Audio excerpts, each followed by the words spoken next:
How's it going? Good. All right.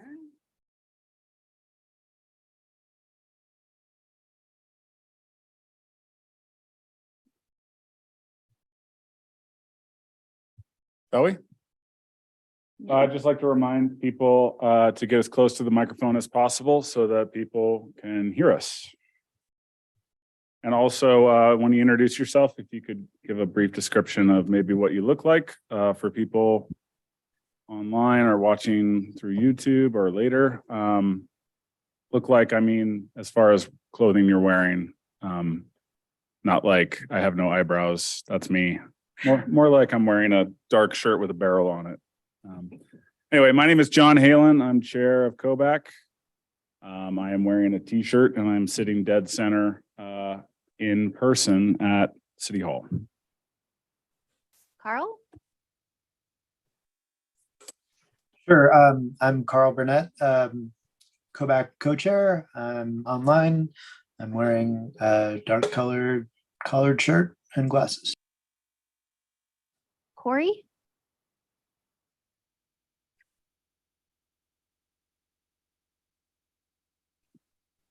Nick? Amanda?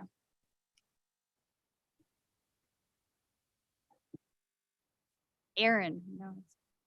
Hi, I'm Aaron Rivers. I'm wearing a green sweater. Whitney? Lisa? Hi, Whitney Bennett, KOBAC member. I'm wearing a gray shirt and I am online. Kelly? Hi, I am Kelly Crowley and I am joining online and I'm wearing a red sweater.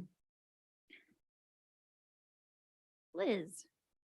Hi, I'm Liz Deetha Martin. I'm here in council chambers wearing a watermelon colored sweater. Stephanie?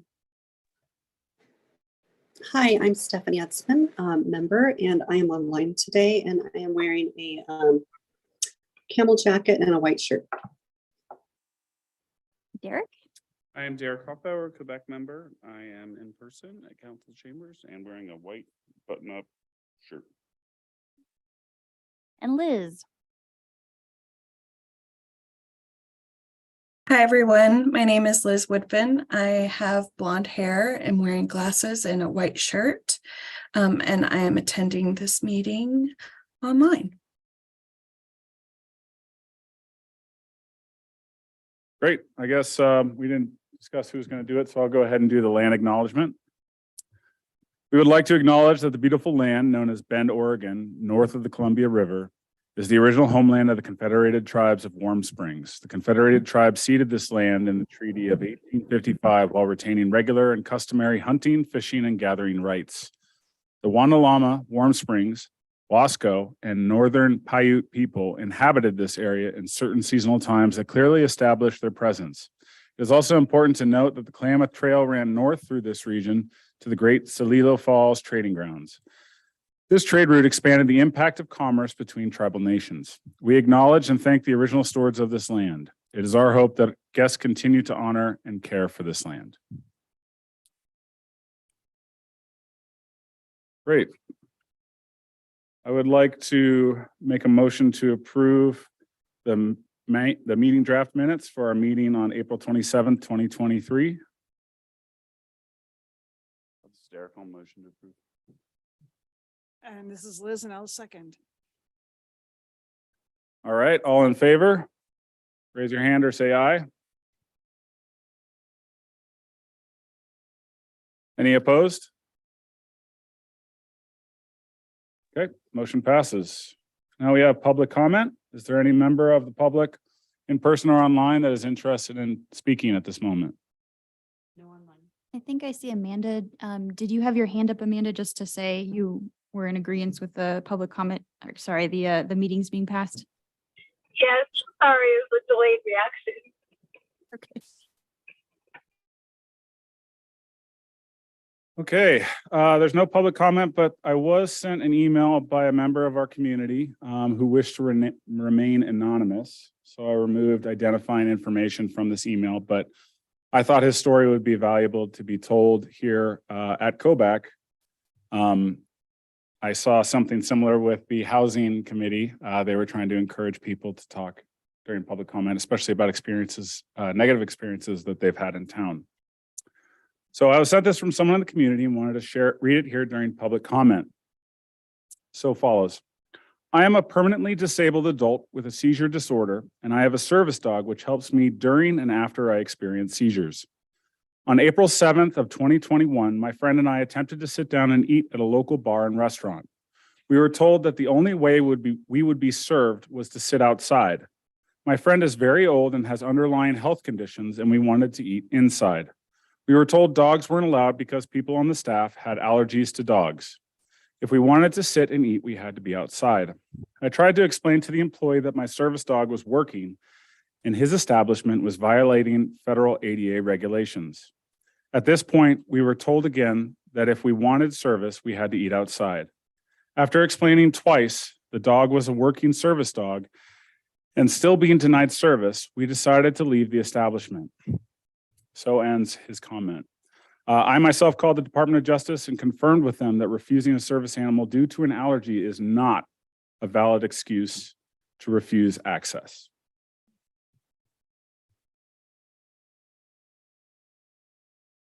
Okay, we have a new member introduction. Kelly Crowley.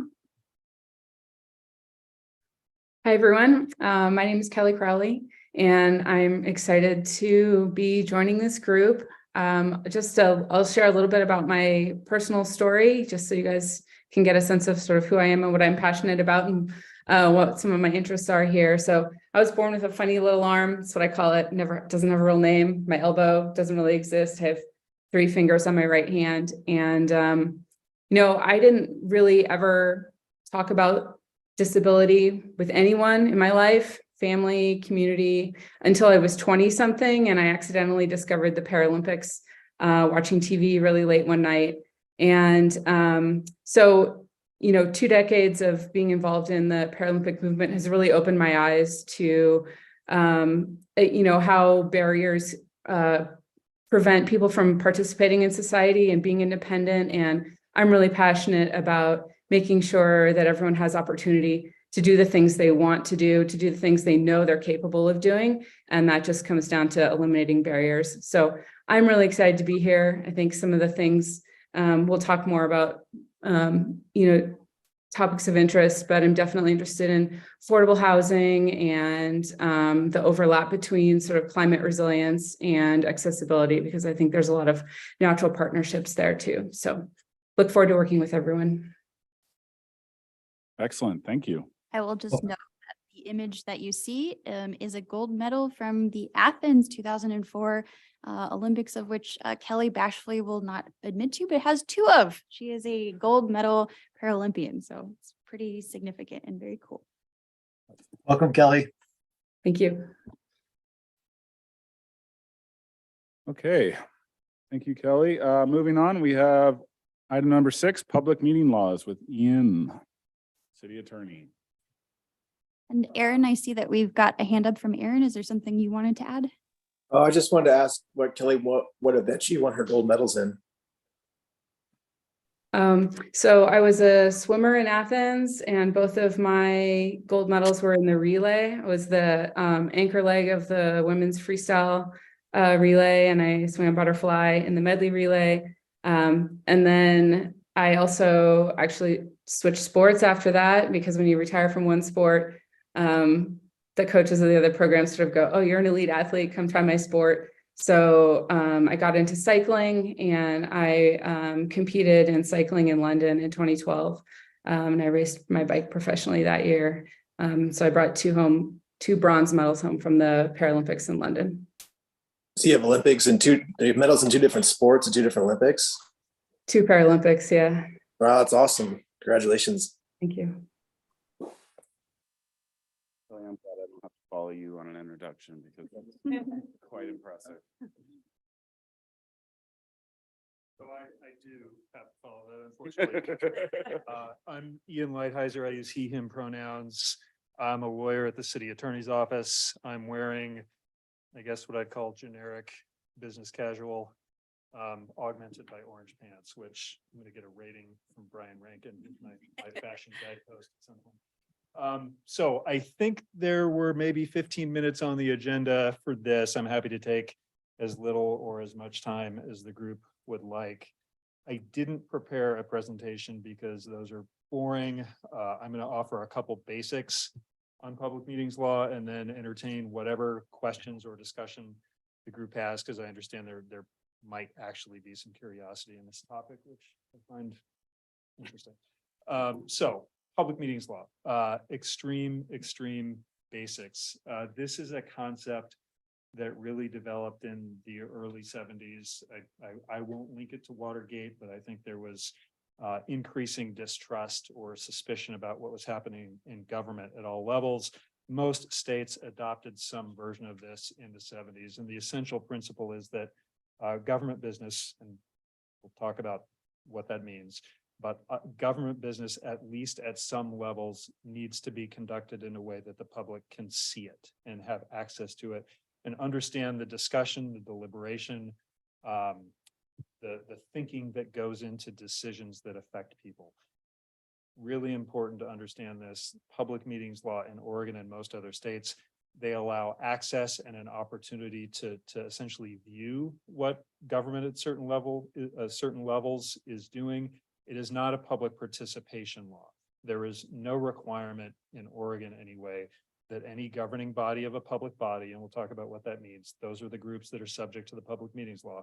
There's no requirement in the law at the state level that those groups allow people to participate. So you don't have to allow public comment. You don't have to allow public testimony. At least the public meetings law doesn't require you to. There may be other things that require you to. A body may have its own rules. There may be requirements in other applicable statutes that apply, like some land use proceedings, but there's nothing in the public meetings law that would require a group like KOBAC to allow public comment. So it does, however, allow people to see what government at some levels is doing. And I keep saying that some levels, and I'll talk about that for a minute. Public meetings law in Oregon applies to governing bodies of public bodies. Public bodies are what you think they are. City of Bend, State of Oregon, Deschutes County, Bend Park and Recreation District, the Bend LaPine School District. They are the public entities that do the work of the public. Governing bodies of those public entities are subject to and must comply with the law. And again, at one level, that's pretty simple. It's the city council in Bend. It's the Deschutes County Board of Commissioners. It's the school board for Bend LaPine Schools. That's pretty simple. The law reaches down a little further though, and it does subject other governing bodies of those public entities to the requirements of the law. It means that committees, groups that advise what I would call sort of the top dog governing body, the city council, the board of commissioners, groups that advise I won't say actual governing body, but the governing body that we all think of, those groups are also subject to the public meetings law. So in the structure we have here in the city, that means that all council committees, the Neighborhood Leadership Alliance, the Environment and Climate Committee, the Bend Economic Development Advisory Board, the Human Rights and Equity Commission, Planning Commission, there are others. Those are all subject to the public meetings law and have to meet the requirements just like the city council does. This group is a little bit interesting. This is not a council.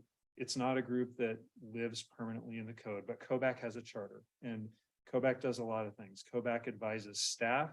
There are times when KOBAC also advises city council. So because of that, we have effectively, I think, decided, and I think this is best practice, to extend the public meetings law requirements to KOBAC. There is a world that looks a lot like this one where maybe they don't apply, but best practice is just deal with the public meetings law. Why wouldn't you have meetings that are accessible?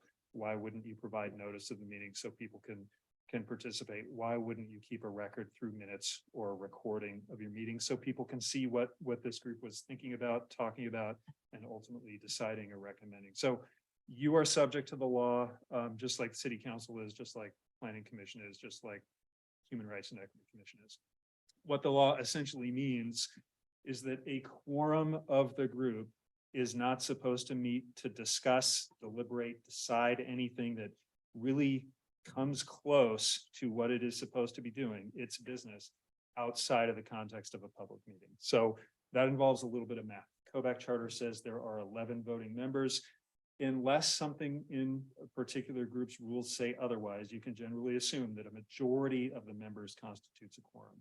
So in the city council's case, that's 4. So if 4 city council members, we have a 7-member council, 4 of them are not supposed to get together to discuss, deliberate, decide anything related to city business other than in a properly noticed public meeting. I'll use a council example for a minute. However, we can staff, 3 council members can meet all day long to discuss and deliberate on city business. We meet with 3 council members at a time on a regular basis. Many people in this room do. We can do that. Public meetings law doesn't prevent it. Those meetings aren't noticed. They aren't open to the public. But if we're meeting with 3 counselors and a 4th happens to walk in, hopefully there's a lawyer in the room or a city recorder or somebody who's thinking about this and they say time out, one of you's got to go. So that doesn't happen very often, but it does create some flexibility for a certain number of the members of a governing body to meet and discuss. They can meet amongst themselves. They can meet with staff. They can talk about city business, but as soon as you start approaching the quorum threshold, all that, you need to start thinking about it as you approach the quorum threshold. And if you actually hit that threshold because people start showing up, you really need to stop what you're doing and take a break. So for this group, that effectively means that up to 5 of you could walk across the street and talk about an agenda for the next Kovac meeting, or what you think Kovac should be doing or shouldn't be doing, or what you think the city needs to be doing or isn't doing. That's all fine. I will tell you that I get nervous when any group starts getting close to a quorum, because you get close and it's really easy to trip over it. Group like Kovac with 11 members, meaning a quorum is 6. I would really discourage more than 3 or 4 of you from meeting at a time, just to be safe. Public meetings law doesn't go into appearances of impropriety or anything like that. It's just about math. But honestly, if there's an 11-member group and a quorum is 6 and 5 of you are meeting at the pub talking about city business, I don't think it looks great, so don't do it. If 2 or 3 of you want to talk offline about Kovac or city business, not really a problem. So that's the basic math issue that everybody needs to be aware of with public meetings law. If you're on a governing body, know what the quorum is. And if you are at or even close to a quorum and you're talking about city business, you should be doing it in this room or online or in a meeting. Now, if 6 of you, a quorum Kovac is 6, if 6 of you run into each other at an event on a weekend or on an evening or whatever, it doesn't mean that you can't stand there and talk to each other. It should just be about the weather or what you did that day or sports or whatever other inane topics, but it really shouldn't be about city business. So it doesn't mean you can't be at the same place at the same time.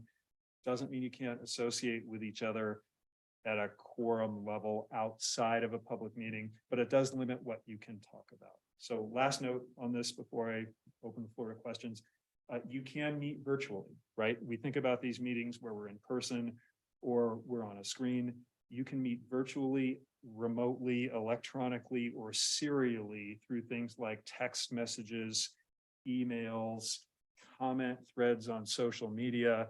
If all of a sudden that whatever the magic quorum number is, if that number or more of a governing body end up on an email thread where they're trading ideas, commenting on Nextdoor, Facebook, Reddit, or texting, you can end up with a serial meeting situation, and the state or a cranky community member, somebody can, or a district attorney can say, hey, that's actually a public meetings problem. You are in effect meeting and doing business in a way that the community can't see, know about, doesn't have access to. So be really, really careful with reply all.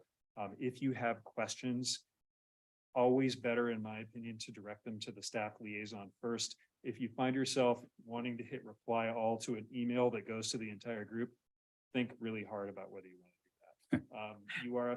You are effectively meeting by sharing information and deliberating outside of a public meeting, or you can be, and governing bodies in Oregon have actually, I don't want to minimize it by saying they've had their hands slapped, but they have run afoul of that through email threads that grow and grow and grow, and boom, they trip over a quorum line. So be careful when you're forwarding or replying.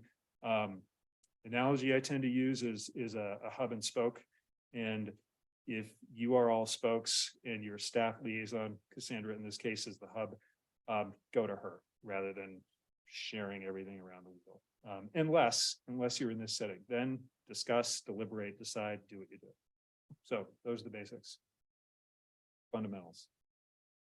Questions, comments? The question. So if we were going to break into subgroups Mhm. and everybody were to participate, probably your advice would be to break up into like a third of the, like a 4-4-3. Yes, generally speaking, one thing I didn't mention is that governing bodies of public bodies can have subcommittees. So let's say KOBAC wants to have a subcommittee, and the subcommittee is going to be 3 people, and they're going to tackle a particular issue and then come back to the KOBAC as a whole in 2 months with a recommendation. That subcommittee, if their job is to make a recommendation up to the full group, is probably also going to be subject to the public meetings law. If it's a 3-person subcommittee, you're kind of hosed because it means 2 of you can't really talk outside of a public meeting because a quorum for 3 is going to be 2. So Okay, Well, so it depends on the subcommittee and not the whole. depends on the subcommittee. Okay, So, I I mean, I'll see. use the analogy with the county board of commissioners. County boards of commissioners are often 3 people. In Deschutes County, they are 3 people. Tony and Patty, Phil and Tony, Phil and Patty, 2 of them should not be talking about city business. Makes doing business actually pretty difficult, or I'll say different. So you have to think about that when you appoint a subcommittee.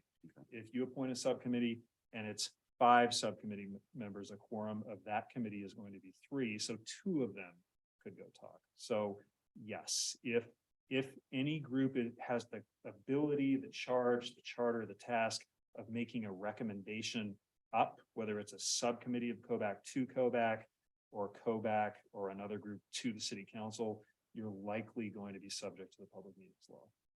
So in that case, I mean, it sounds like we couldn't really be in a subcommittee without triggering some kind of public meeting law and have everybody participate to their fullest. So maybe we just have to announce those subcommittee meetings, Yeah, I right? mean, we get into these discussions sometime where we think, well, what's this smaller group going to do? And do we really want it to be subject to the public meetings law? I will tell you, it can start feeling like you are trying too hard to make something not subject to the public meetings law. Just, it's not that onerous. The meetings have to be accessible. They have to be noticed in advance. Some recording has to happen.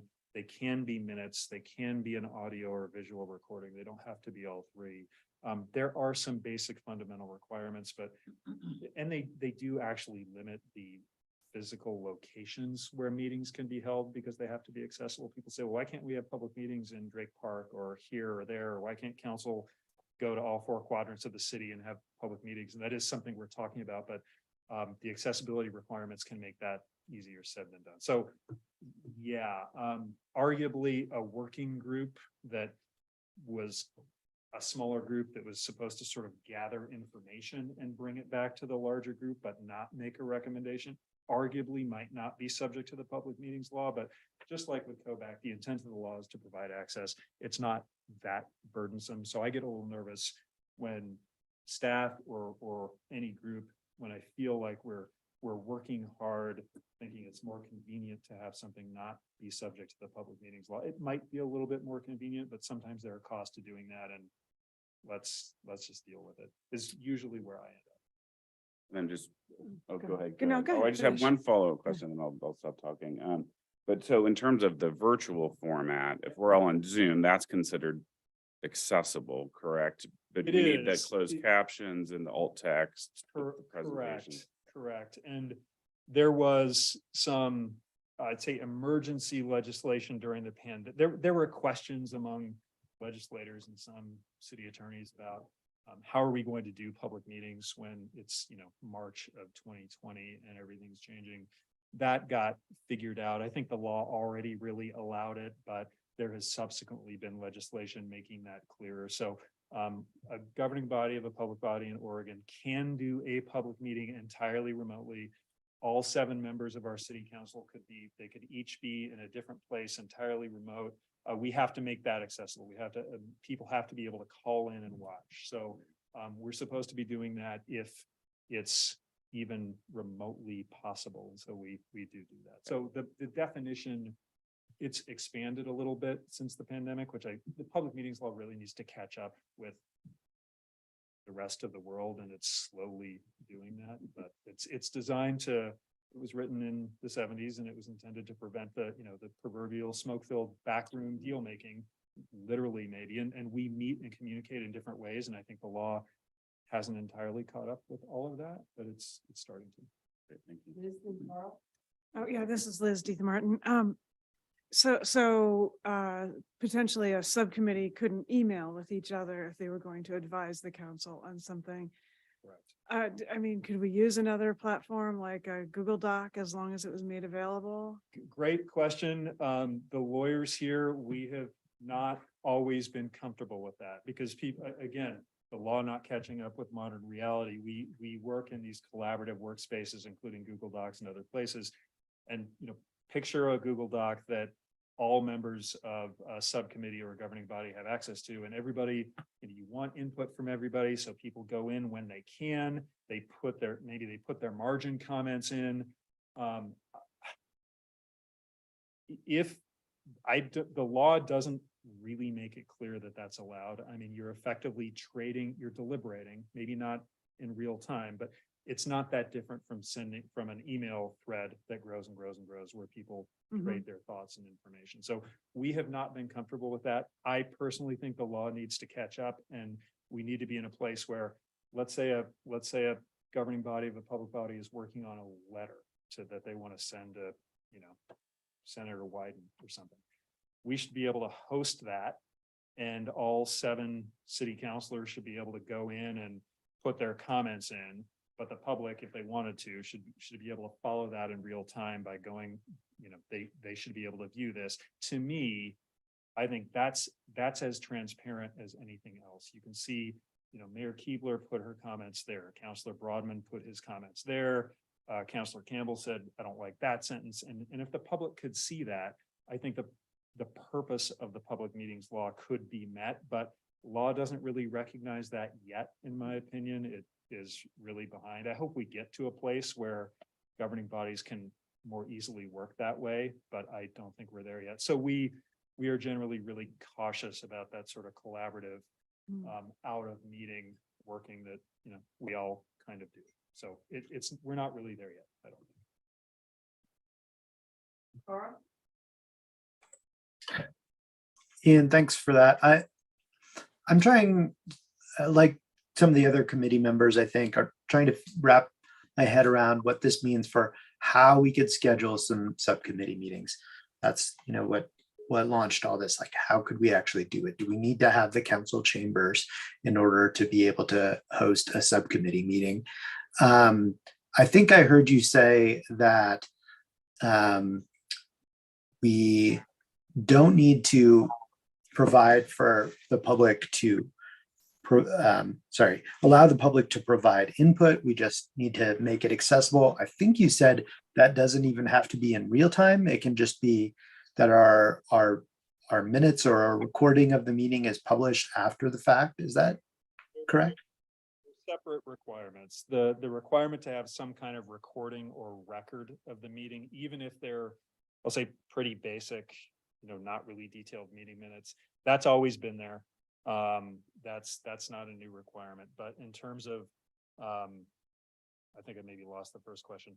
In terms of being able to confirming that a governing body can do fully remote meetings and provide access in real time, that's a new thing. It's something that we're actually pretty good at doing, or I think fairly adept at doing in the city. We tend to, it can be via YouTube, a live stream via YouTube. It can be via Granicus, is that what we use? Is that the platform? So we have these different platforms to provide real-time live access, and then if people can't make that, they can usually find them after the fact. I have a quick question, and I think, oh, Carl, did you want to say something else? So I just maybe want to get your advice, Ian, about the best way for us to hold subcommittee meetings and while following the letter and the spirit of this law, but not making it overly burdensome for us to schedule it for ourselves when, you know, only when there's people available to help us run it and a room in a building that's open and all these things. You know, if we want to have a publicly accessible subcommittee meeting, say at 5 p.m. on a Tuesday or 10 a.m. on a Saturday, how do we do it? Well, it doesn't have to be necessarily in this room. I mean, when I say accessibility, there are two parts of accessibility. There's the accessibility that this group thinks about probably most of the time, and there's making the meeting, let's say, accessible in a layperson's terms, meaning somebody can tune in, they can listen, or they can watch.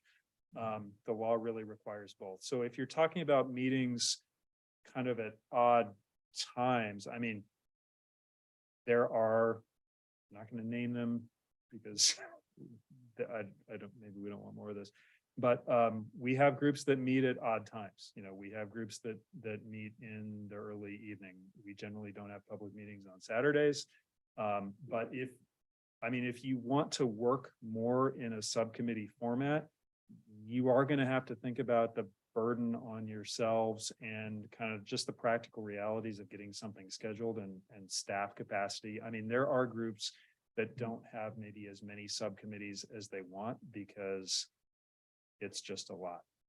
It's a lot for staff. It's a lot for the committee members. It's extra work. So I'm not totally sure I'm understanding the question, but we do have all of our advisory groups at the city have either do or have broken into subcommittees, and we've treated those like public meetings subject to the law. And I don't think had too much trouble making it work. I mean, there are limits. If a group like, if Kovac says we want 6 different subcommittees, that's but if they we want a subcommittee or 2 to tackle a couple of issues. They're not going to meet every week. I mean, that is work outable, and I don't think the requirements of the public meetings law are really that burdensome, and we figure it out for all of our committees. I'd like to ask one more question. I think we need to move along. Unless anyone. I have a quick comment. Sorry, go for it. Okay, well, but I did hear you say if it was a working group that Hi. got together, we said, okay, Liz, you're gonna research one thing, somebody else is going to research something, and we're going to bring this information together and present it. We're not going to make a recommendation. Right. We're going to present it. Right. Then we can meet to talk about who's going to do what task and potentially share ideas of where to find that information. There are situations where I'll call it a working group might not be subject to the public meetings law if they're not ultimately making a recommendation up. Where I find friction, I think, is that is kind of a natural thing that happens. Group goes and gathers information. They then bring it back to the larger group. They're going to be saying they may not have been asked specifically to provide a recommendation, but they're going to be providing information that is going to influence maybe decision-making or a recommendation from that group to the next higher level. So that's where I get a little bit nervous about saying, go do a working group. You're not making a recommendation, it's fine. But with Kovac, I mean, back to sort of the math problem, 3 or 4 of you can go talk informally, gather information about things related to this group's function without violating the public meetings law. So that is something you can do. You don't really need a decision about a subcommittee or discussion about who's going to be on it. 3 or 4 of you, legally speaking, are allowed to walk across the street and talk about stuff. That is okay. So that sounds a lot like what a lot of subcommittees do. So I think there is there is some freedom to operate if you are well short of a quorum. Great. Are there any other questions? Did you have one? Nope, that pretty much answered it. Okay. Great. Thank you so much for that information. I really appreciate this little quick reference guide too. Yeah, it's very.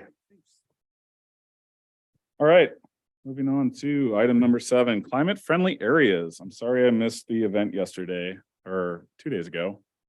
Yesterday, 2 days ago at the library. Let's begin. Is mic on? Okay, thank you. Brian Rankin, he, him, medium length blonde hair. Maybe we should introduce ourselves for simplicity. We want to go down the row here. These are the rest of well, this is most of your growth management division. We're in the community and economic development department.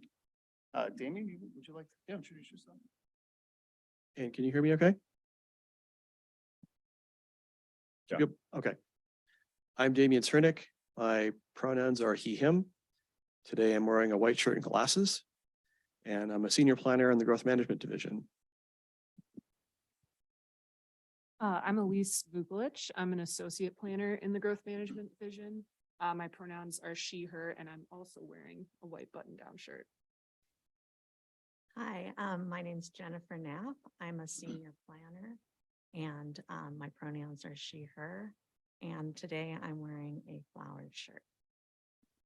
So today we have mostly one topic and we're going to touch briefly on another topic. So the main bulk of the discussion today, the presentation, is regarding climate friendly areas in the study that we're doing on climate friendly areas. So that'll lead the presentation, and that's the bulk of the slides that we have. And then Damian Cernick is going to provide a very brief update on another project in our division called Stevens Road Tract Concept Plan. We have an urban growth boundary expansion. Some planning amendments are happening out there. So it's a little bit of both. I apologize. It's kind of talking about 2 different subjects, so just for clarity. But we want to keep you in the loop about some of the things that are happening in the growth management division. Climate friendly areas. So there were some rules that were passed by the Department of Land Conservation and Development and the Land Conservation Development Commission. So there are 2, there's a governing body, LCDC, or the Land Conservation Development Commission. They passed rules regarding land use and climate friendly areas. There's an agency called the Department of Land Conservation and Development. And they're the agency that helps this commission create these rules and administer the rules through time. So it's been a big subject in Oregon and in planning of late.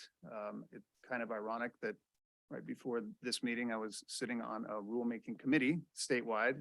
So I'm taking a break from a rulemaking committee to come talk about the rules and how we're trying to move forward on their study. And so today we'll be talking about the study component of the climate friendly areas. So various staff will be talking about this, describing it. We have an opportunity for your questions and to understand your concerns, how you might want to get involved in the study as this moves between now and the end of this year. So with that, we'll kick it off. Plenty of opportunity for questions. So if you have questions, it's up to the chair and the group. If you want to ask questions as we go or wait till the end, it's up to you, but we're happy to answer questions as we go. So really excited to get your feedback and see how you'd like to be involved in this as we move forward from now to the end of this year. Thank you. So a climate-friendly area, or a CFA, is an area where residents of Bend can live, work, and meet most of their needs without having to use a vehicle. The rules and requirements for how these areas defined do come from the CFAC rules, but Bend kind of already has areas that resemble what a CFA is. If you think about areas like downtown or the Central West Side, they have a mix of both housing and commercial uses. They're really well connected to other parts of the city through bike, pedestrian, and transit infrastructure. So a climate-friendly area should look and operate the same way. A climate-friendly area is also in line with the city's plans and policies for areas like the Bend Central District, which also allows a mix of uses. And additionally, the CFAC rules really place a strong focus on equity. So underserved communities will be at the center of informing where these go. The focus of our outreach plan is to center the voices of historically underserved community members and to provide meaningful opportunities for equitable involvement. The engagement is taking place now in the study, but will also continue through the designation and adoption of the areas.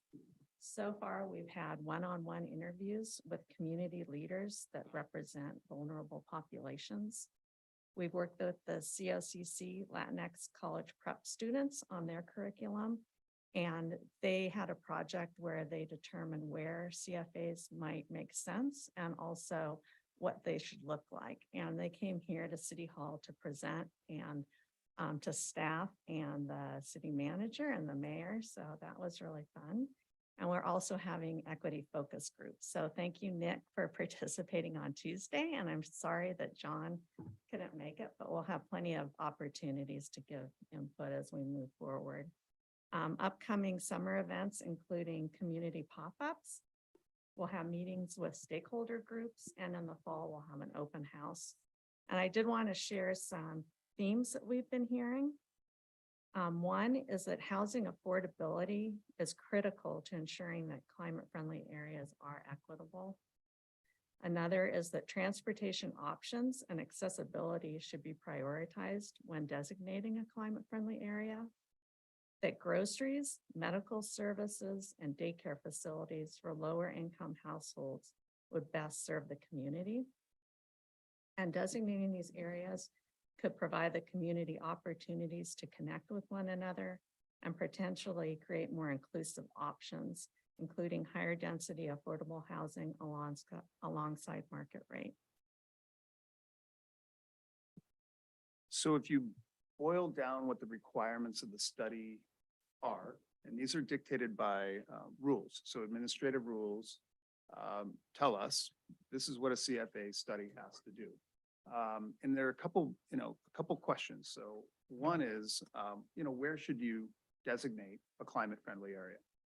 And there could be various options for that. The other one would be, well, what's the size of the area? And then how can you configure this? So there are options here. And so what we want to do is just for illustrative purposes to get people thinking about the opportunities to do some examples. So climate-friendly areas by rule are intended to be sized to accommodate 30% of existing and new housing units that we anticipate going forward in the city of Bend. So practically speaking, this is looking what you have plus what you're anticipating in terms of your housing units, and you calculate 30% of that. Right now, that number is around 15,366 units. That number can change as we change our projections forward for housing, but that gives you an idea of the number of units that we need to size the CFA for. Jennifer has a background in architecture and design, and fantastic because she has had the ability to go through and calculate using the state's methodology of roughly how many acres do we need of a CFA. And again, to get people thinking. So it's between around 275 to 350 acres. There's a range there because there's some big policy choices that have to be made regarding the height of the buildings within your climate-friendly areas. So the graphic is illustrating this a little bit, saying basically the taller your buildings, in this case, the state is saying CFA, you can use our code at the state, and it's going to be 85-foot tall plus a 10-foot bonus for affordable housing. If you have taller buildings, right, that can accommodate technically more people, then you need a smaller area, smaller number of acreage. If you decide to go with more or less, let's say what Bend already has entitled in a number of different places around the city, like Bend Central District, or you're talking about Corpine or Central West Side, where we have lower heights around 65 foot, well, you would need more land area. So that's why there's some flexibility there. So the sizing, actual sizing is going to be dependent on a couple policy choices. We haven't made those choices, and one of the reasons why we're having these discussions is to listen to what people think about some of these opportunities. Do we want to go a little bit higher? Do we want to stay with what we have? So that's kind of the sizing and some of the basics. So now the question becomes, next slide, please. Well, where would you put this? And so you have some options there. You could put a CFA and say, well, look, we think it's a better idea as a community to have one larger CFA. You could do that under the rules. You could also say, well, maybe it's better to have maybe a larger one in the center of the city, but we want two other medium-sized ones.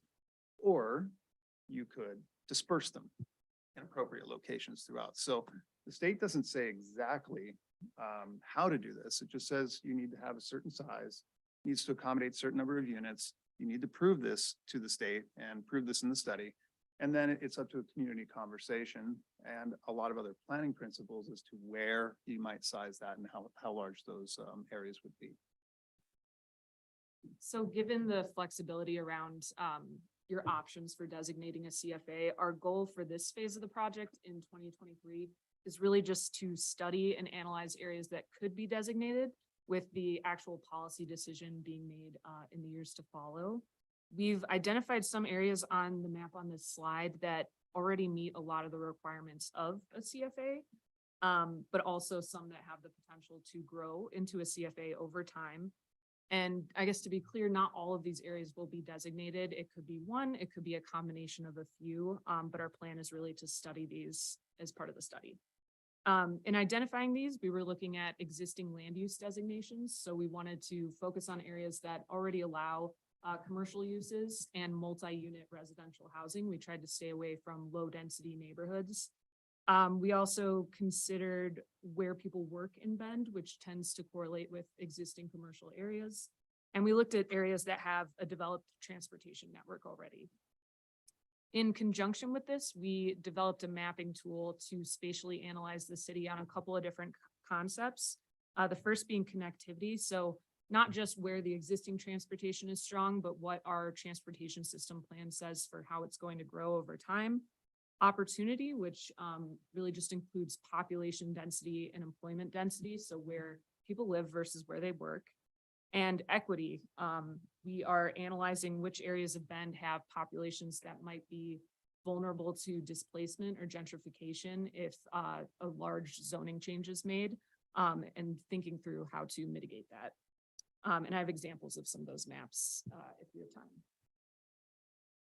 This is our timeline for the project.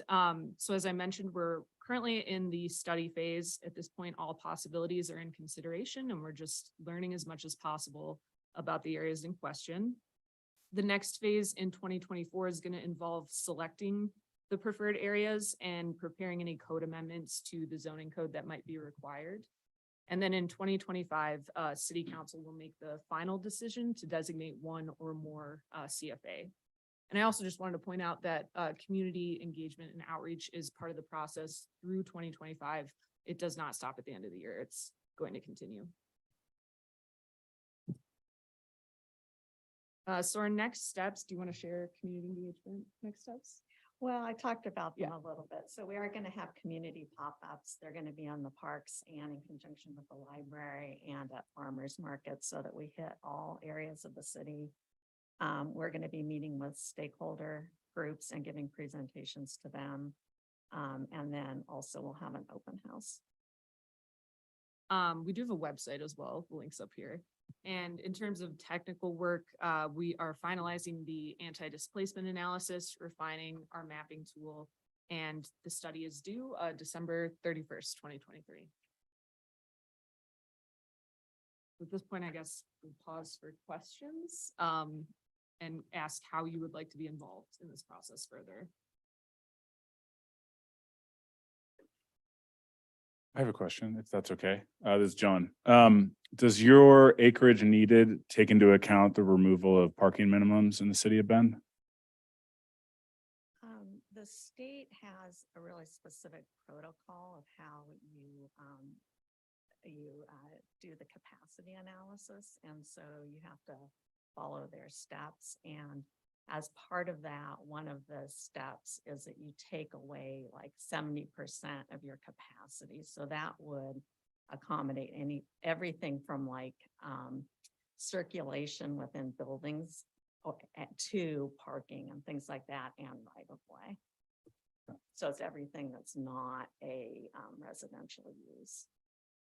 And that just as a follow-up to that question, and Jennifer mentioned it, that the state has a couple different pathways to do the sizing. You can pick use the state suggested metrics, and they get very specific. So you assume certain sizes of dwelling units, you assume certain number of stories, you assume certain numbers of site utilization, as Jennifer was saying. And I think the big underlying assumption in that approach to the methodology is you're really assuming that everything over time in this specific area is redeveloped to that. So the capacity, I would call it theoretical capacity, right? So it's, you size that and everything develops up to a certain height limit, subject to the assumptions that are in the methodology, then you could accommodate that many housing units. There are other ways to do the analysis as well, which are more subjective. But starting out at this point, well, let's use the state's methodology. Let's get an idea of the acreage. Let's get an idea of what we're working with here. So there are some nuances to actually calculating the size. But we're starting with what the state has basically suggested as here. Use our standards, and that's a good starting point for us. I think it's a little more efficient and elegant at this point. I have a question. So also on that, those acres, this is Liz Martin. So it says you will need approximately 275 to 350. Do we know how many we have? I mean, and it's not, I know we're not specifically already CFAs. Correct. Or are we? But yeah, so what's the difference between where we are and where we need to be? It's a great question, kind of tied to what I just mentioned, which is that size is the sizing, and the rules are assuming some form of redevelopment. So what we're not saying this is 275 acres or so of vacant land. This is developed land. So you're putting a designation over developed land, and the thinking behind the state's rules. And you could do greenfield, for example, but we don't happen to have a lot of green fields in the center of the city that are highly amenitized with a ton of jobs and residential density in it, right? So you can see the interplay here. It's like that most of these areas are already developed areas. So a good example would be Bend Central District, or even Core Pine site. Are you familiar with that? I don't want to throw terms around. Okay, so you're familiar with that. Well, it used to be, an industrial site. And then there was a snowstorm, the buildings got flattened, the site's prepared, they sell it, and then they place nearly 2,000 housing units there. Bend Central District, you don't have sites necessarily that large, but you have older sites that will essentially redevelop over time, because now they can move from a lower lying kind of land use form to a higher land use form that can also be a profitable endeavor depending on the conditions in the market at the time. So we have the acreage, but it's not necessarily vacant acreage. This is land that already has uses on it. And it's land that we would assume over time would redevelop as we invest in that area. So this is like a fire whips through one of these areas and this makes more sense to build, or the National Guard leaves their headquarters and that makes sense to build, for instance. Yeah, yes, let's hopefully not a fire. Yeah. That would be awesome. But redevelopment sites. So there are different sites within these areas that market conditions could favor redevelopment for sure. A lot of discussion about older malls or uses that are no longer as profitable. You have this kind of designation, you create an opportunity and an economic opportunity to redevelop that site. I guess my question is, how do you want us to be involved? I mean, do you want a representative that you can have contact with to relay questions, or do you want us showing up to public comment to advocate for these things, or like what do you see us doing for you? We can just play tennis with this. Yeah. I mean, I would love to be involved in this because I'm a big housing proponent myself, but and any new housing is generally way more friendly than what's currently in there for access, which is, our main concern, I would say. So I think that you just hit on it. I think first and foremost, for us to understand from your perspectives, what's important, what would be important to either have or avoid in a CFA, because we have choices on where to designate, right? So if you have strong feelings about that, or if you want to highlight certain issues for us to think about as we're going through this process, that's also really important to us as well. So your concerns, your point of view, and taking that and sharing it so we can pull it into the work and the study, right? So we can highlight those issues.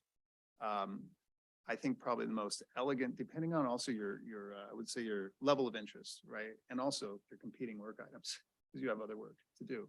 So if you are really, really excited about it and you want updates on a regular basis, we can do that. If you would prefer, just come to us every month or two, give us a little update about where you're at, keep sharing results, we can do that. And if you want also to have, say, a representative, then we can talk about the potential of pulling together different representatives from different committees onto one committee, subject to the public meetings law, and meet that way so that we can kind of share that as a group and we can all do that together. So there are a lot of different process options, but it's really dependent on how you feel, how strongly you feel and how much you want to be involved in the issue.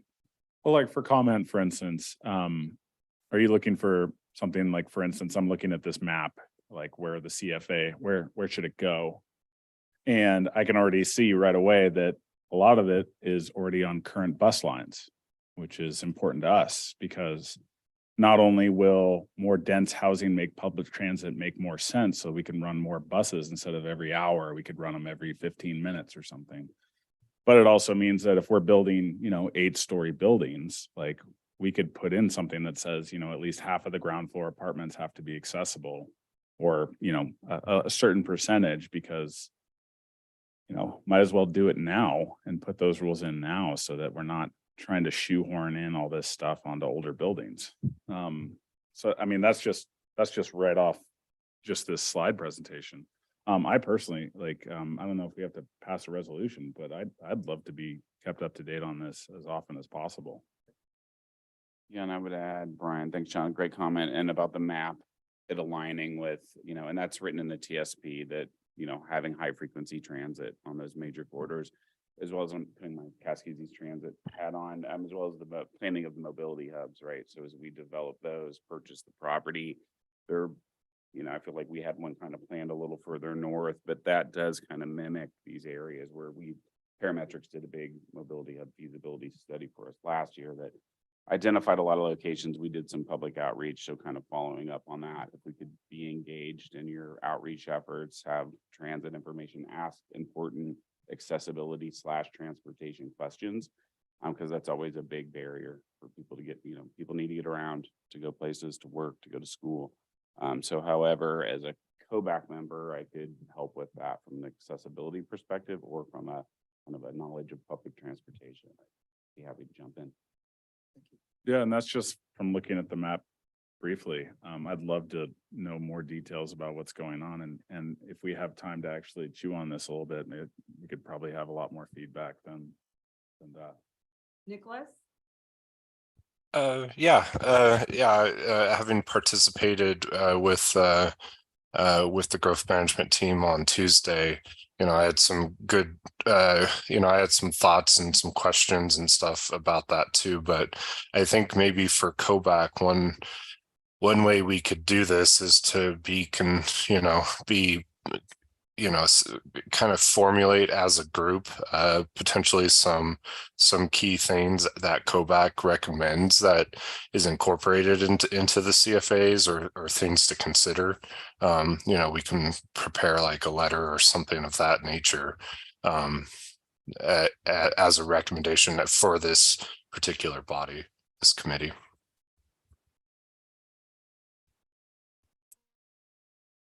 Yeah. Sounds good. So maybe details to follow. We can coordinate and figure out a good schedule for us to come back, provide updates, and then also maybe a different format where you have some time to think about it. We know this is an introduction, right? Yeah. So the introduction, think about it. If you need more information, we can provide that information, work on maybe some of those recommendations. We can fold that into the study. The three of us could go to O'Kane's and chat about it. At least one or two. Yeah. Pushing it down. And then, so we have a really quick follow-up. Damien, if you have time, do you have just a quick couple more minutes?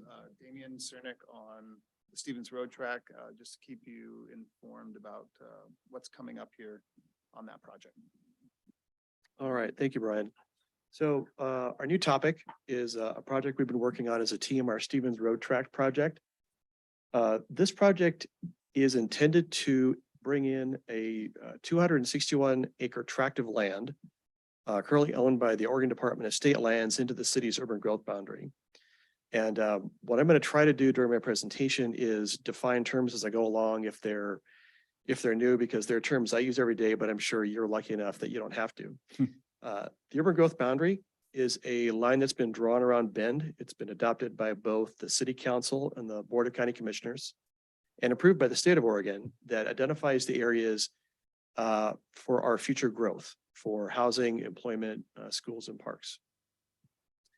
On this map that you see, the area that's to the on the left side of the slide of the graphic, that's lighter shaded, that's area already inside the urban growth boundary. It's known as the Stevens Ranch Master Plan and was included in 2016. The area to the right of it, that is in brighter colors, is the Stevens Road tract. This is south of Stevens Road. It's east of the Trans-Canada natural gas pipeline that runs in a southwest northeast direction. And this process started in 2021 when the legislature passed a bill, House Bill 3318, that outlined an alternative process for the city to use to work with DSL and other stakeholders to include this land in the UGB. One of the requirements of this bill was that we develop something called a concept plan for the Stevens Road tract. And this was intended to identify potential areas for housing, commercial services, employment. The areas in white, the white squiggly lines you see on the map, those represent part of our transportation network that's intended to be multimodal. So people can get around using an automobile, on foot, on bicycle. The green dashed line that you see encircling the property and running north-south and east-west represents a green loop trail system. So you can get some idea about what you're looking at on the graphic. With the concept plan, we identified roughly 147 acres of land for new housing, of which we would dedicate 20 acres of land for deed restricted affordable housing. This includes about 5 acres of land for commercial services, another 7 acres for mixed employment down in the lower left corner of the property, and then the park, a 29-acre community park. One final note I want to make on the concept plan before I forget, the plan identifies acreages of land for different uses, but doesn't actually permanently place them on the ground like a zoning map where you would look at a property's boundaries and see where they start and end. The intent of the concept plan is to really guide our future work with the end goal of creating a set of policies through a series of amendments to our comprehensive plan that would then the Department of State Lands could then use to surplus the property to a master developer, and then through the concept planning, lay out how that property could be developed for housing, jobs, and schools. One of the steps involved in this work is an amendment to the urban growth boundary that we're working on right now. We're setting up applications on CityView, which is the city's online permit portal, and I'll be submitting an application and exhibits to the county so they can conduct a concurrent process this summer. And then later, what I'd like to do is come back to COBAC to talk about the amendments to the comprehensive plan that we're looking at. By that time, we'll be starting to refine some of the work we did with the concept plan to look at locations for different uses. One of the things that we're working on right now that we'll have a little bit more data on by that time is a potential historic road. One of the requirements of the bill was to actually inventory cultural resources and historic resources. And this last year, we had an archaeologist prepare a pedestrian archaeological survey. The reason I say that slowly is that archaeology is not my background, and I had to get a crash course in understanding what that is intended to do and what kind of data we get out of it. And she identified a potential historic road that she is now submitted to the State Historic Preservation Office for them to look at and let us know whether they agree. So how we protect that road, how we may incorporate it in the planning for the property may be one of the things that I can bring back and talk with Kovac more about. My contact information is on the slide. We do have a website under the Growth Management Division for the Stevens Road Tract. If you were to go to our website and search on Stevens Road Tract, you could see the concept plan, appendices. And I'll just wrap up by saying the public outreach process that we're going to be using later this year will look very similar to the one we used for developing the concept plan. There'll be an opportunity for online comments through an email form. Hopefully we'll be able to do live open houses so people can actually look at boards, maps, graphics, and give us some good input. And then I'll be going around to the city's committees to try to get their input based on their focus. So any questions?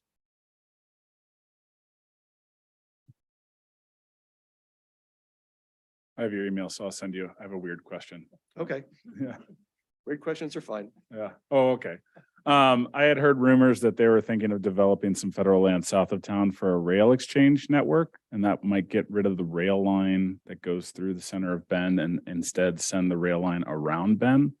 I'm guessing that would go right through this urban growth boundary area if they were going to potentially do that. Have you heard anything about that? I'm sorry, I have not. Okay. Well, let's do it. Yeah. Okay, cool. All right, fair enough. Any other questions online? Okay, thank you all very much for your time. Great. Thank you for coming. This is really exciting.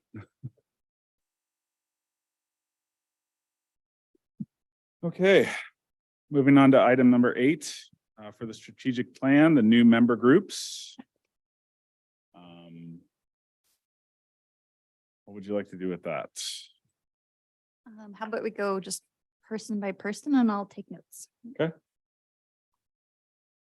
And we're just looking for 1 to 2 projects from Appendix A from the strategic plan that you would like to see occur and be part of before the end of 2023. So Whitney is not, Whitney, are you there? Can you hear us? Yeah, I'm here. Whitney. Can you hear me? Hold on just a second. I have to turn off. Can you guys come back to me? I have to turn off the. Yeah. Just keep it trying to use to the calendar. Or could we throw it over to you? Oh, no. Or Derek? Sure, I'd love to. Yeah, well, I was thinking, so, you know, one of the things that Cascades East Transit is doing this summer, and we're going to be announcing this soon, is that Bachelor's. So that's going to start June 21st. It's going to go through Labor Day between Bend and Mount Bachelor with stops at the Welcome Station, Trailhead, looking at that from an accessibility perspective. We have ADA capability on our buses. The welcome, we had a meeting with the Forest Service last week about the ADA amenities at the Welcome Station. And particularly, you know, working with Oregon Adaptive Sports, and we've had conversations with last year when we were trying to implement this, but we didn't have enough bus drivers. So just kind of thinking about piggybacking off of this, like working with Bend Park and Recreation and do a Ride the River service. You know, just kind of exploring more accessible use of transit with recreation services and being able to bring some groups of folks out there. You know, and Stephanie kind of working with some other groups like Central Oregon Coalition on Access in terms of, you know, doing some group rides with transit and using those paved trails for accessibility. So that's the transportation kind of side of things is where I probably feel the most comfortable weighing in on kind of Great. So I've got you down for improving transportation and then also sort of a overlay on creating accessible community. yeah, and then with some kind of recreational component in there, looking at our recreation shuttles and how we make how we just promote them as a more accessible opportunity for people to access recreation. Thank you. Thank you, Derek. Liz, should we go to you or back to Whitney? What do we like? Oh. Whitney, you ready? I'm ready now. Yeah, sorry, my mic is having issues. Is that okay? Did it go? Yeah, it Can you sounds hear? Okay.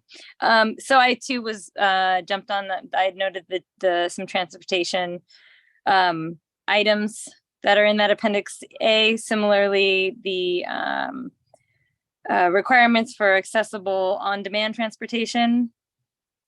And then the other one, even more so, more of a priority for me would be just the accessibility of bus stops, paths of travel, and seating for people with mobility. Sounds great. Thank you, Whitney. Yeah. Liz? Sure. Yeah, I think I was already designated toward the creating accessible community. And a couple of items that work with things I'm already doing, working with Bend Parks and Rec and Oregon Adaptive Sports to expand those offerings, make them more inclusive, and networking with disability advocacy groups. Great. Thank you. Fantastic. On to Carl. Under the creating an accessible community goal, I'm interested in creating a partnership with the chamber to provide education for businesses about accessibility. I think that one's important. And then under transportation and infrastructure, of course, the on-demand transportation thing, that's my interest. That one should overlap with partnering with MPO to provide feedback on the use of ARPA funds, specifically to try to incentivize local transportation providers to make more accessible vehicles available. So that's one body of effort, I think, that hits maybe 3 of the bullets that we have there. That sounds great. Thank you, Carl. Nick. All right. So I'm happy to help out wherever needed. I think I started some items with Carl and John on the transportation piece, and so I'm happy to continue that, but also with my architecture background, whatever else makes sense. Thank you. Aaron. I think he said he had to log out a little bit early. That too, yeah. Okay. I'll follow up with him. Kelly. I think my top interest would be in building collaborations with Bend Parks and Rec around accessible sport and maybe education for coaches and instructors. And I'm also interested in just networking in the community. I think specifically around the CFAs would be a good overlap, the climate friendly areas, just to make sure that we're actually reaching the communities that we want the input from. That's great. Thank you. Stephanie. Hello. So I'm looking at this list and it's really hard to choose, but I think like creating a culture of accessibility, I would probably go with the third item, ask the city to provide training to engineers, planners, blah, blah, blah, about making things accessible. Just because we're getting a lot of inquiries here at Ability on ADA requirements for various public buildings and environments. So I know that that's a need. And then obviously in improving transportation and infrastructure, as the co-chair for COCA, I feel strongly about improving that. I think accessible on-demand transportation and, you know, figuring out what the requirements are and how to increase options would be great. So those would be my two if I had to pick. Thank you, Stephanie. Mhm.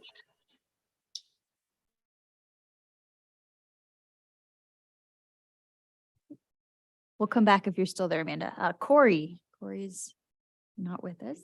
And John. I mean, I'm always interested in everything, but what's really true and dear to my heart is creating an accessible community, specifically outreach. Just letting people that we represent know that we exist, that we can be a resource for them. That's part of the reason why I read that letter at the beginning, is because some people run into obstructions and they don't know what to do or who to call. And I really want us to be an advocate for people and also a resource for when they hit walls. Give me that city trailer.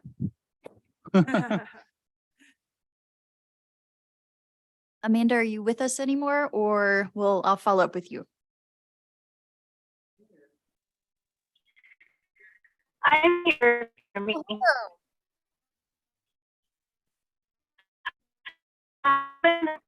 You guys, I'm so sorry, but I emailed you guys aren't able to hear me or something goes wrong, but I'm interested in the affordable housing, being a part of that, and also working possibly with Carl on the chamber partnership. We're the organization I run is a member of the Bend Chamber, and we've participated in some of their stuff. So have a little bit of a relationship with them, and be happy to do more. I think we're losing you a little bit, Amanda, but I took down the 2 areas that you want, and I know I also have that in email I'll share out too. Thank you. Any other thoughts, or I'll share Thank you. Yeah, absolutely. I'll share the themes and we can move on from there and decide if we want to do formal subcommittees or just the project groups of what we're looking at. And that'll be something that I follow up on via email. And then the plan for the scheduling of the implementation of the work plan goals, we're really trying to get everyone situated and in their groups by June to then hopefully be able to implement and make some of these areas become a reality through the end of the year. That's the timeline for us currently.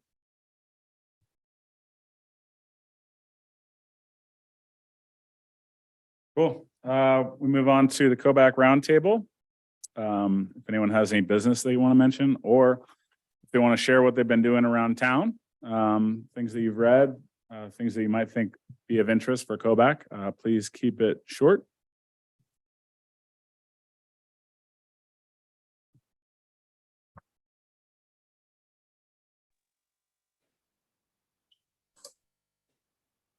I just unmuted myself. I don't know if, can you guys hear me?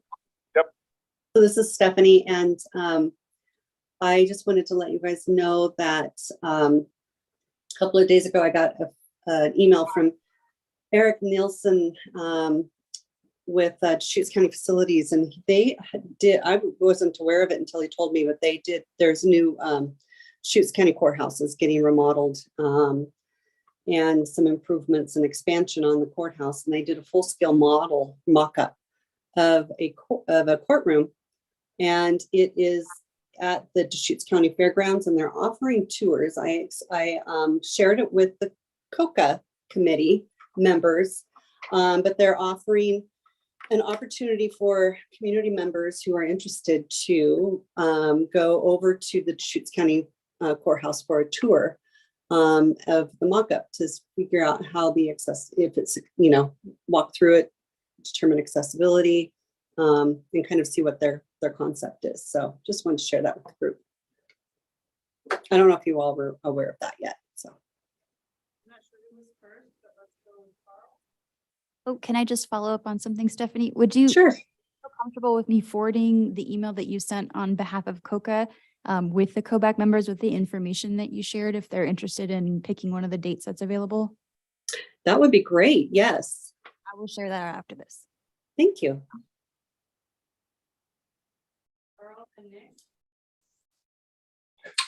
I just wanted to have a little discussion, if we have time, back to the item that John read at the beginning, that email from the person who had that negative experience with their service dog. And I just wanted to maybe talk about, as a committee, whether we feel that that there's a place for us or a role for us in responding to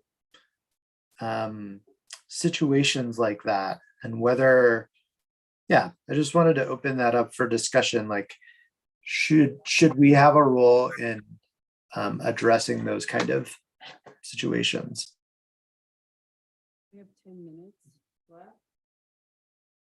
left. Yeah, I mean, I think we have a role in the sense that we could be a repository for information on what people's ability to report that are, as far as like having a website that says, hey, have you had problems with your service dog? Here's the ADA website for the Department of Justice. This is where you file a complaint. Because a lot of people don't know where to go to when they have that kind of problem. Because it is a Department of Justice issue. Yeah, there are also regional technical assistance centers, which might sometimes come into play for dealing with questions around accessibility, physical accessibility of spaces. So I guess it sounds like you see our role as being one of like being able to refer citizens to the appropriate agency or person to help them resolve the access issue that they had.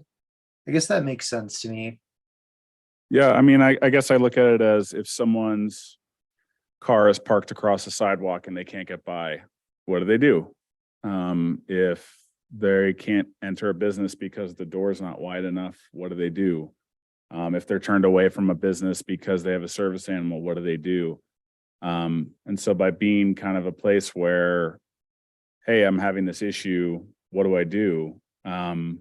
We could be the answer to that, because, you know, we are an advisory committee. We don't exactly have any like law enforcement power or anything. So I view us more as a community resource also for people who are looking for help.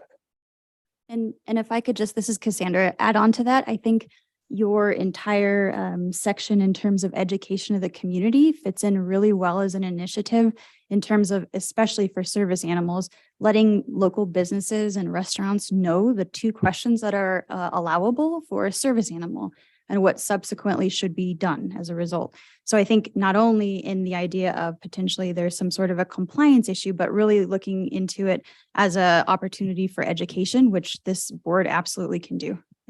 Yeah. I think that's a great idea. You know, a couple of these tasks that we were looking at for members, where we're creating cards or information to leave with people. I think we could very easily go to this establishment and leave something that's friendly and supportive and like, hey, you know, here's how you can, you know, serve your full customer base, including people with disabilities and service animals. Right. And so not make it like, oh, you infringed on someone's rights or you broke a law, but you know, here's the information you're missing. You know, Right. And so when somebody comes to us with something like that, we can do that. And I can also very easily create those things as another task. But so Good. Education.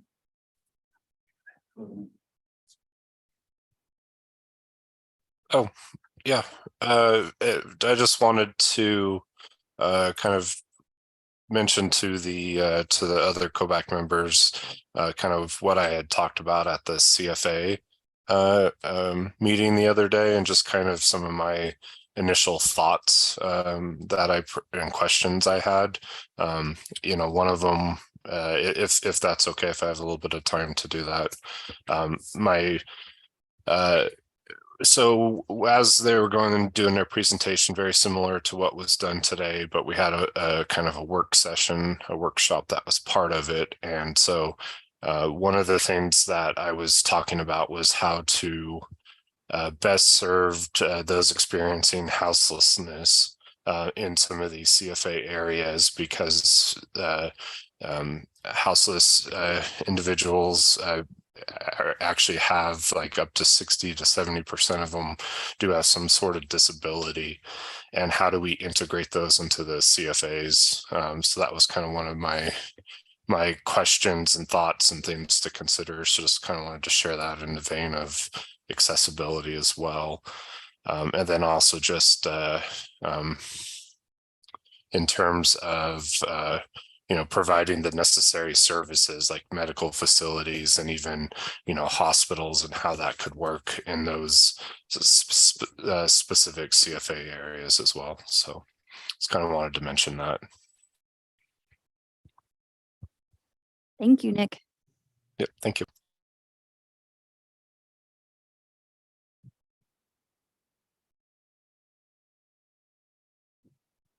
Whitney? Nope. Did you say Whitney? Could barely hear. Yeah, She thought you had your hand up. I do have my hand up. Yes, I do. I just couldn't hear. Yeah, I just wanted to remind everyone, I know it's circulated around, but that on May 30th is the walk and rollabout event that we're kind of supporting. There's multiple entities participating in it, just to highlight what it's like to experience some of our transportation facilities, even our new ones, while living with a disability. And the meeting spot is at Trinity Lutheran School, and that is on May 30th at 12:30. There's also a lot of details about like ways that we're helping people get there via the taking a bus. So if anybody wants any more information, they can reach out to either me or Kim at commuteoptions.org. So that should be something that kind of highlights, even though we're doing a lot of growth and good infrastructure improvements, it's still kind of different when we look at something that we see as a safety piece, like a roundabout. It's not really felt the same based on different ways people drive through them. So I just want to highlight that. Thank you. Great. We're getting pretty close here. We have 3 minutes. I'm sorry, but do we have an accessibility and equity manager update? Yes, I will run through it really quickly. I've made partners for our section 504 at 50 project that we'll be starting to work on, and I'll send an email out with the partner list and also some of the suggested ideas for how you want to conduct it. Second, Juneteenth is coming up for the 17th and 18th. An invitation to any of the COBAC members who are interested in joining the City of Bend's tabled hours. Please give me an email or send me an email if you would like to join that. Also, just to put on your radar, we're going to plan some sort of late summer, early fall co-hosting of an event between COBAC and HREC and some of our community partners. I'm looking for a couple members to begin the planning of that event to be part of the happenings. The last piece is, one other thing, we are also looking for 1 to 2 COBAC members to join an HREC subcommittee, which is really trying to develop a process to connect community members who have experienced acts of discrimination with reporting options and resources. Please email me if you're interested. And then at some point in June, we will also have an information session between HREC and COBAC where we can learn about things, especially coming from for new members. And thank you so much to Ian for giving us all of that great information earlier in the session. These are the partners, and they'll be emailed out to you after this meeting. Great. Item number 11, is Barb on? Nope. Okay. All right. With 1 minute to spare, the next City of Bend Accessibility Advisory Committee meeting is Thursday, June 22nd, 2023 from 1 p.m. to 2:30 p.m. Is there any further business? No. Since there's no further business, the meeting adjourns at 2:20.